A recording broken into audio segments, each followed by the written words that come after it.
Yang kita tahu, truk merupakan fondasi operasi logistik dengan teknologi yang memungkinkan untuk mengikuti peraturan terhadap lingkungan dalam bentuk pengurangan emisi. Namun apa yang terjadi bila truk dijadikan alat sebagai ajang balapan? Mungkin untuk saat ini hal tersebut bukanlah hal yang aneh karena kita biasa melihat truk balapan di rally Dakar. Namun ketika awal-awal kejuaraan ini tersebut, truk adalah hanya kendaraan logistik aja, dan semua ini berubah ketika tahun 90-an awal, yang mana saat itu banyak truk yang mengikuti kompetisi rally Dakar. Dan ini adalah hal yang baru ketika itu. Dan jika ada hal baru dan terbukti berhasil mendapatkan perhatian, maka semua pabrikan pun akan berbondong-bondong mengikuti kejuaraan tersebut. Dan salah satunya adalah Hino.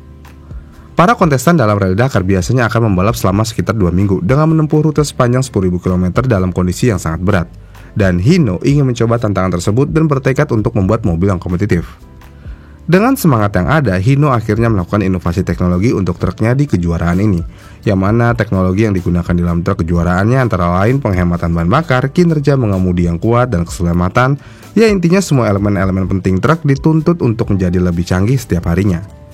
Dan dengan semangat yang ada dan teknologi yang ada, Hino akhirnya berhasil menciptakan Hino 500 series pada tahun 90-an yang bersiap untuk kejuaraan rally Dakar. Jadi pada tahun 91, Hino Motors akhirnya ikut berkompetisi di rally Dakar dan menjadi produsen truk Jepang pertama yang mengikuti rally Dakar.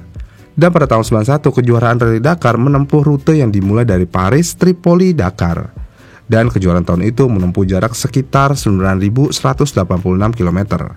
Namun sayangnya dengan semangat yang ada, Hino 500 series tidak berhasil mendapatkan podium dan mereka hanya berhasil meraih posisi ke-7, 11, dan 14. Kemudian pada tahun 92 mereka belum menyerah dan kembali lagi ke kompetisi ini. Dan tahun itu rutenya dimulai dari Paris, Sirte, sampai Cape Town. Dan jarak yang ditempuh sekitar 13.015 km.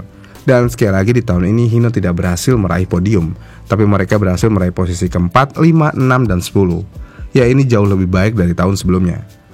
Lalu pada tahun 93 dengan rute yang dimulai dari Paris, Dakar, dan akan memakan jarak ditempuh sekitar 8.877 km, mereka turun kembali ke posisi 6. Kemudian pada tahun 94 dengan rute yang dimulai dari Paris, Dakar, Paris, dan jarak tempuh 13.398, mereka berhasil meraih posisi kedua.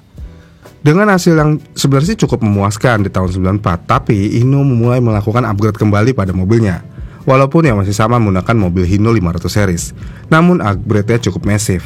Dan upgrade yang ada akhirnya pada tahun 95 Hino kembali ke kejuaraan ini dengan rute yang dimulai dari Granda ke Dakar dan jarak tempuhnya di 10.067 km yang akan dilaluinya. Mereka akhirnya berhasil meraih posisi kedua, dan ini adalah tahun bersejarah buat Hino. Semenjak tahun itu, Hino seakan-akan sudah menemukan ritmenya, yang mana pada tahun 96 dengan rute yang dimulai dari Granda ke Dakar dengan jarak tempuh 7.579 km, Hino sekali lagi berhasil juara 2 dan meraih posisi 6 dan 11. Dan kepercayaan diri Hino pun semakin meningkat di kejuaraan tahun 97 dengan rute yang dimulai dari Dakar, Agadas, Dakar dengan jarak tempuh 8.051 km. Hino sekali lagi berhasil meraih posisi 2 dan 3 dalam kategori kamion. Dengan kemenangan berturut-turut setiap tahunnya, ini tentu saja memberikan kepercayaan diri lebih kepada Hino. Dan pada tahun 98, Hino sekali lagi kembali ke Paris Dakar dengan rute yang dimulai dari Paris, Granada ke Dakar dengan jarak tempuh 10.570 km.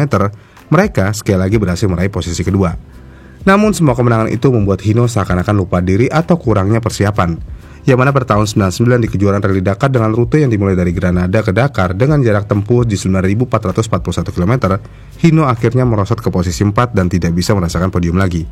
Dan entah apa yang dilakukan Hino setahun kemudian pada tahun 2000 dengan rute yang dimulai dari Paris, Dakar, Kairo dengan jarak tempuh 7.880 km, Hino semakin terperosok, yang mana mereka hanya bisa meraih posisi kelima besar. Namun ini adalah titik balik dari Hino dan mereka ingin berusaha lebih keras. Yang mana pada tahun 2001 dengan rute yang dimulai dari Paris, Dakar dengan jarak tempuh yaitu di 10.873 km, Hino sekali lagi berhasil meraih posisi kedua. Kemudian pada tahun 2002 dengan rute yang dimulai dari Arras, Madrid ke Dakar dengan jarak tempuh 9.400 km, Hino sekali lagi berhasil meraih podium di posisi ketiga dengan kemenangan kejuaraan kelas dengan 7 kali berturut-turut. Lalu sayangnya nih, sekali lagi nih, pada tahun 2003 dan 2004 Hino terperosok ke posisi 5. Kemudian pada tahun 2005 Hino berhasil meraih posisi kedua lagi. Dan 2006 Hino terperosok lagi ke posisi 5. Kemudian pada tahun 2007 Hino semakin terperosok ke posisi 9 dan 13. Untuk kejuaraan tahun 2008 ditiadakan karena beberapa alasan. Dan pada tahun 2009 setelah absen 1 tahun, Hino kembali dengan semangat baru. Namun semangatnya kali ini tidak membuahkan hasil sama sekali, yang mana Hino semakin terperosok ke posisi 14 dan 26. Dan entah kenapa hasil Hino terus memburuk, yang mana pada tahun 2010 Hino melakukan kesalahan yang menyebabkan salah satu mobilnya didiskualifikasi, dan Hino hanya berhasil meraih posisi 7 di salah satu mobilnya. Kemudian era 2010 ke atas adalah era yang baru lagi nih bagi Hino, walaupun sekali lagi base mobilnya sama, tapi upgrade terus dilakukan. Dan ini terbukti pada tahun 2011, yang mana di kejuaraan Rally Dakar yang menempuh rute yang dimulai dari Buenos Aires, Alica, Buenos Aires dengan jarak tempuh 9.458 km, Hino akhirnya berhasil meraih posisi kedua kembali. Dan pada tahun 2012 Hino kembali berhasil meraih posisi 3, dan setelah tahun tersebut Hino akhirnya kembali terperosok lagi, yang mana mereka tidak pernah mendapatkan podium lagi sampai tahun 2014. Dan setelah tahun 2014, Hino selalu mendapatkan podium kembali sampai tahun 2019. Dan sisanya masih belum mendapatkan hasil yang baik lagi.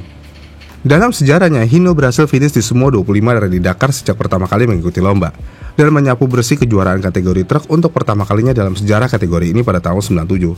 Ya, walaupun Hino tidak pernah mendominasi yang terlalu overpower, namun keikutsertaannya Hino membuktikan bahwa truk mereka mampu bersaing dan bertahan di gurun pasir yang ganas, dan apalagi sering podium 2. Dan uniknya, biasanya produsen lain selalu berganti-ganti mobil setiap beberapa tahun sekali. Namun Hino terus-menerus menggunakan Hino 500 series tapi dengan desain dan spesifikasi yang berbeda di tiap tahunnya. Dengan demikian, maka kita tidak heran Hino benar-benar bisa memaksimalkan potensi mobilnya, karena mereka cukup mengenal base mobilnya. Dan di kendaraan truk jalan rayanya pun, Hino selalu mempertahankan base-nya. Jadi dengan teknologi yang ada yang digunakan di Rally Dakar, ini tentu saja membuat Hino menjadi salah satu produsen truk paling bergengsi di dunia. Bagaimana nih menurut kalian? Komen di kolom komentar di bawah ya. Jika kalian suka dengan video ini, kalian bisa like dan subscribe channel ini. Dan sampai jumpa di video selanjutnya.